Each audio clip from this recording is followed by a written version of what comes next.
পরম্পরা শেষ করে দিয়েছো তুমি। তুমি এই বাড়িতে থাকার যোগ্যই নও। বেরো আমাদের বাড়ি থেকে।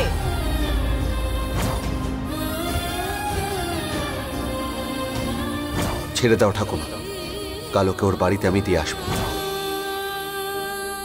কিন্তু সত্যি তো এটা যে তুমি কখনো চাওনি যে আমি এই বাড়িতে থাকি। বেশি ভাবার দরকার নেই।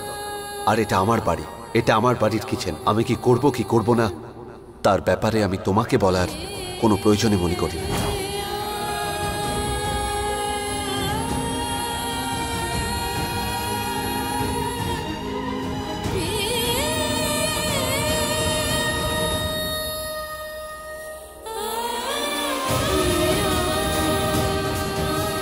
আমি অনেক চেষ্টা করেছি এই সম্পর্কটাকে বাঁচানোর। আমার মন যা বলেছে আমি সেই সব কিছু করেছি,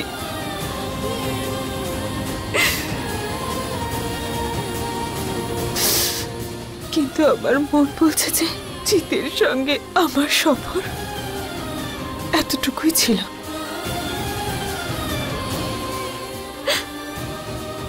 আমরা কখনো এক হতে পারবো না।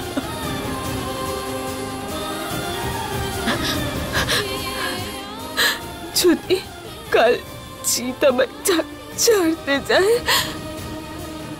সেটা আমার পক্ষে মেনে নেওয়া সম্ভব নয়। এর থেকে ভালো হবে এটাই যে আমি নিজে এখান থেকে চলে যাই।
I love you, Gopala.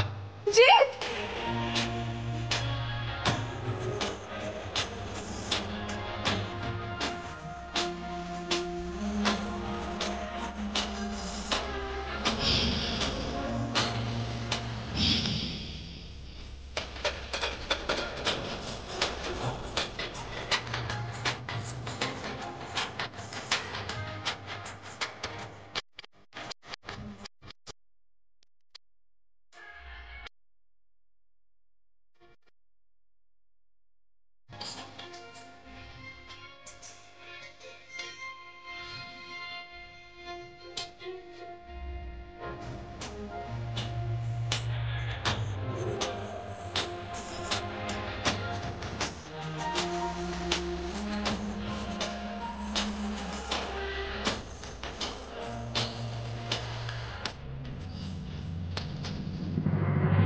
এটা নিশ্চয়ই তোমার কোনো নাটক, আমাকে ফাঁসানোর জন্য। এটা সত্যি নয়। আমি ভালো করেই জানি তোমার পক্ষে আমাকে বিশ্বাস করাটা কতটা মুশকিল, আর তার কারণটাও তো আমি। আর সত্যি তোমাকে আমাদের বাড়ি থেকে বেরিয়ে যেতে দেখে আমার এই মন চঞ্চল হয়ে উঠেছে। আমি নিজেই জানি না কেন, কিন্তু আমি তোমাকে এখান থেকে চলে যেতে দেখতে পারলাম না। আমার এই ভুলের জন্য আর রাগ দেখানোর জন্য যদি পারো তো ক্ষমা করে দাও আমায়।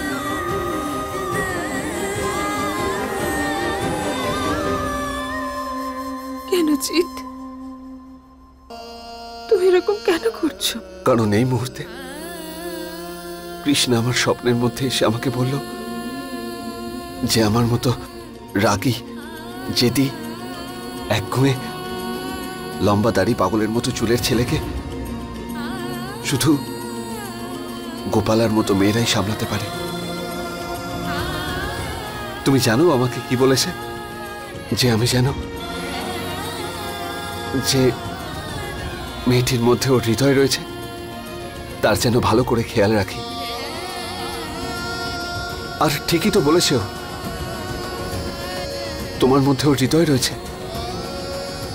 তাই আমার কাছে তো তুমি আমার কৃষ্ণা হলে, তাই না?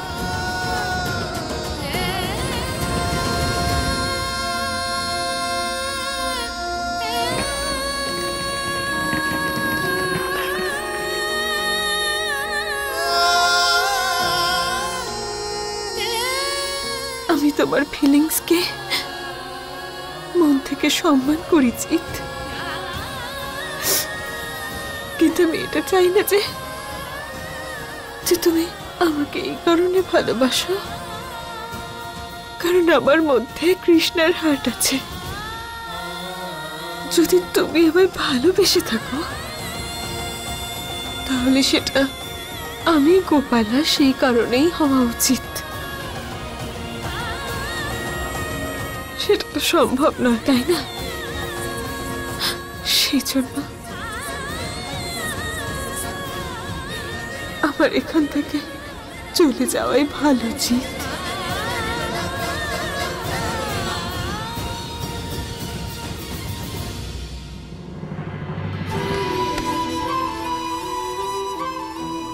আমার কথা শোনো গোপালা, আমি জানি তুমি যা বলছো সেটা একদম সঠিক।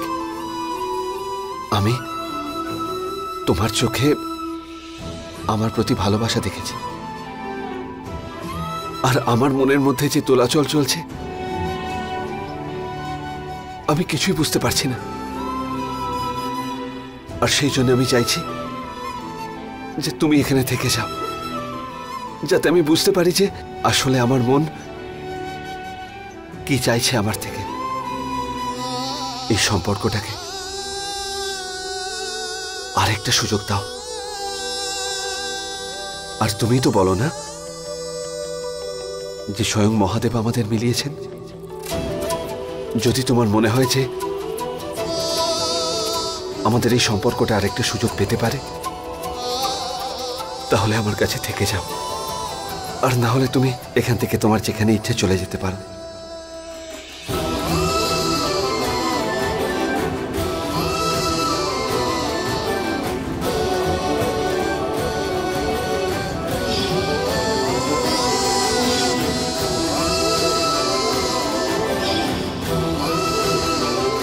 একটা সুযোগ দাও আমায়। আমরা আগেও কৃষ্ণের জন্যই এক হয়েছি, আর আজও সেই কৃষ্ণের জন্যই এক হলাম।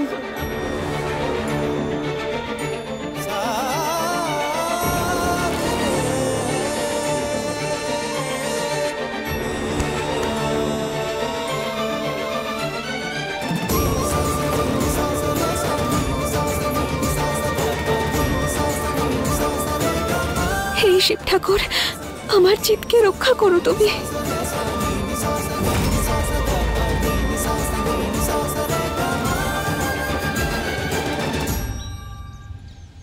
দুর্গা, আরো বাসন কিনতে হবে নাকি এতেই হবে? আরে দোকান খুলবি নাকি? একদম ঠিক আছে বাসনগুলো। মা, হ্যাঁ সব বাসন তোমরা দেখে নিয়েছো তো? হ্যাঁ। আর কিছু দরকার নেই তো? না। তাহলে আমি দোকানওয়ালাকে ডেকে নিয়ে আসি, সব বাসনের মধ্যে প্রত্যেক বছরের মতো তোমার নাম লিখিয়ে দেই। একদম।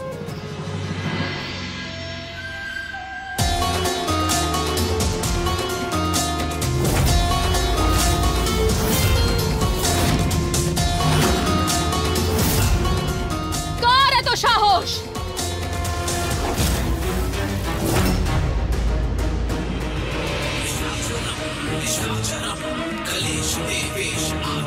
কেন, তোমার আসল চেহারাটা তোমার পছন্দ হয়নি? আসলে কি বলতো, তোমার সরল মুখটা দেখে প্রথমে আমি ভুল করেছিলাম, ভালোবেসে ফেলেছিলাম তোমায়। কিন্তু এবার আমি আমার ভুলটা শুধরে নিতে চাই। আর তাই তোমার যে আসল চেহারাটা না, সেই চেহারাটার পোস্টার বানিয়ে আমি এই সারা দেওয়াল জুড়ে টাঙিয়ে রেখেছি, যাতে প্রত্যেকটা মুহূর্তে মনে পড়ে যায় তোমার আসল চেহারাটা।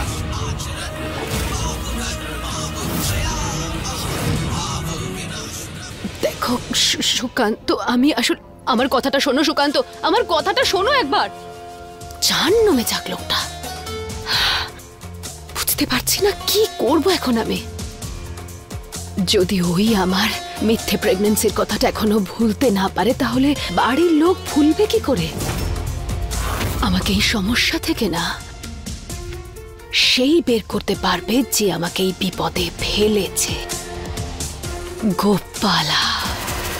আমি এমন এবার একটা কিছু করব যে গোটা পরিবার তোমাকে এত ঘৃণা করবে যে আমার ভাগের রাগ, সমস্ত ঘৃণা, সমস্ত প্রতিহিংসা সবকিছু তোমার ভাগে গিয়ে পড়বে।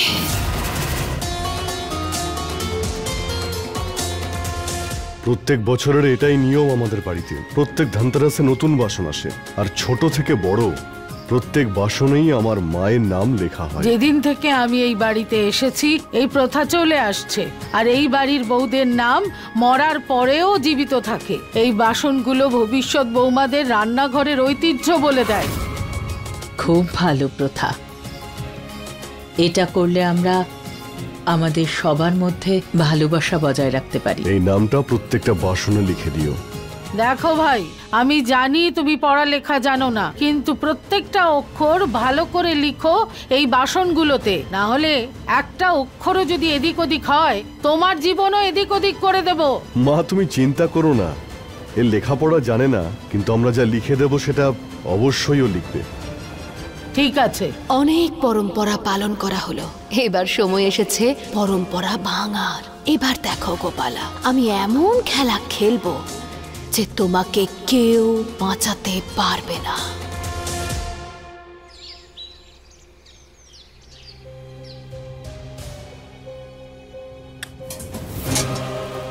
এই বাসনগুলো তো খুব সুন্দর, খুব সুন্দর দেখতে।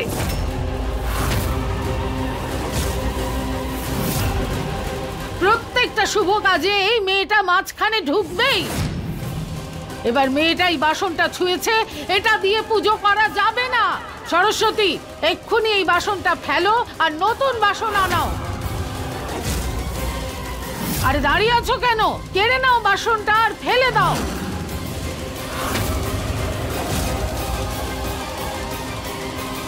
ছেড়ে দাও ঠাকুমা, কাল ওকে ওর বাড়িতে আমি দিয়ে আসবো।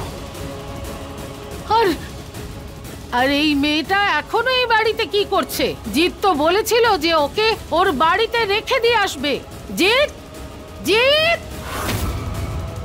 তুমি দাঁড়িয়ে আছো কেন? সরস্বতী, কেড়ে নাও বাসনটা আর ফেলে দাও।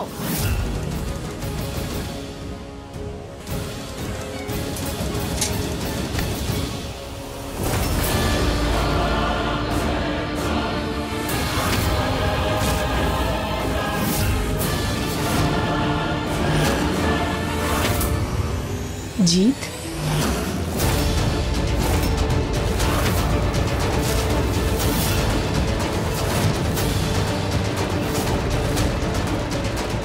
এই বাসনও এখানেই থাকবে, আর গোপালাও। বুঝতে পেরেছো মা আমার?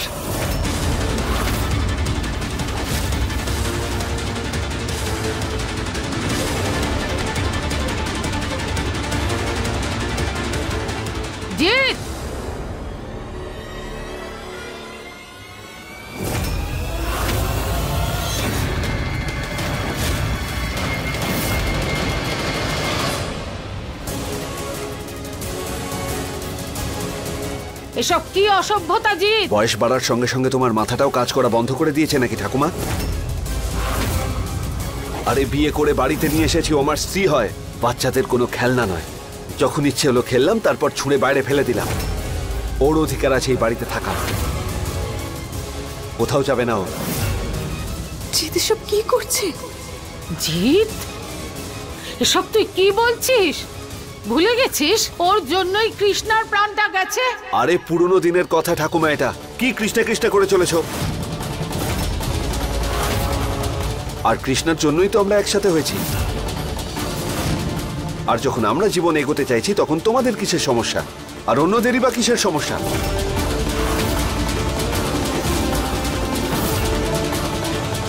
আরেকটা কথা বলি তোমাকে, আজ তো তুমি ওকে শুনিয়ে দিলে, এরপর থেকে একটা কথা মনে রেখো, গোপালা কিন্তু আমার স্ত্রী হয়, আর ওর সাথে যদি কেউ খারাপ ব্যবহার করেছে, তাহলে কিন্তু আমার থেকে খারাপ আর কেউ হবে না। বুঝতে পেরেছো তুমি? এরপর কিন্তু আমি তোমার বয়সেরও ধার ধারবো না।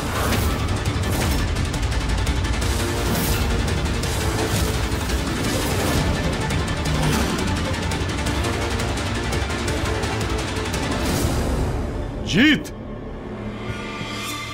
এইভাবে কেউ ঠাকুমার সঙ্গে কথা বলে? আঙুল নিচে নামা। বাবা,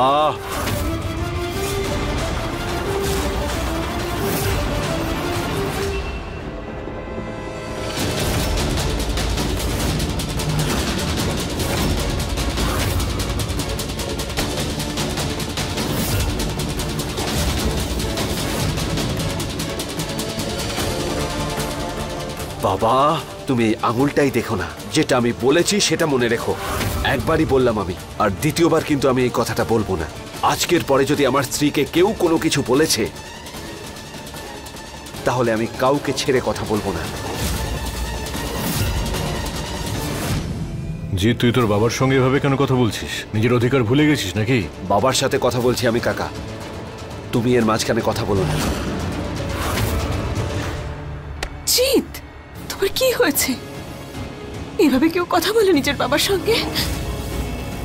চলো ক্ষমা চাও এক্ষুনি। আমার কথা শোনো গোপালা, আমি যেটা করছি একদম ঠিক করছি।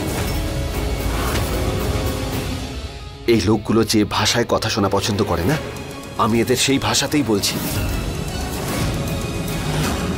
আর যদি না বোঝে, তখন আমি দেখাবো যে আমি কি জিনিস। জিৎ, জিৎ শোনো।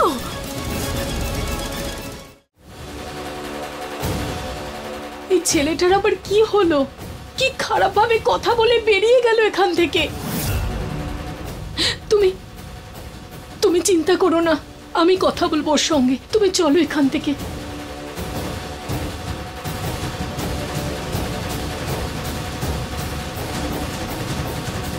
ও জিৎ, আমাদের জিৎ তো এইভাবে কথা বলে না।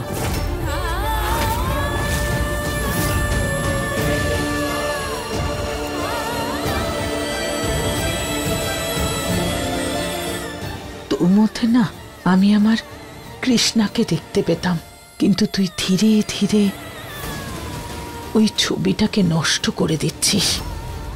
আমার কৃষ্ণা যখন ছিল তখন জিৎ এইরকম ছিল না। ঠাম্মা, ব্যাস, আর কিচ্ছু বলবি না তুই। ঠাম্মা, ঠাম্মা আমার কথাটা শোনো। কালকের পুজোর মতো আজকের পুজোতেও কোনো বিঘ্ন যেন না ঘটে, এটা আমি তোমাকে সাবধান করে দিলাম। শেষ সাবধান বাণী।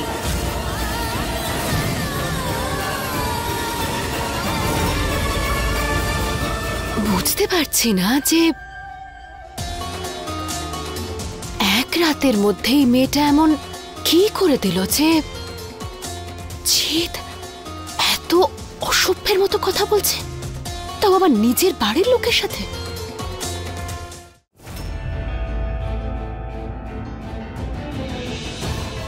জিৎ তো নিজের পরিবারকে অনেক সম্মান করে, তাহলে ও কেন বাড়ির লোকের সঙ্গে এমন ব্যবহার করলো? এই আওয়াজটা কোত্থেকে আসছে?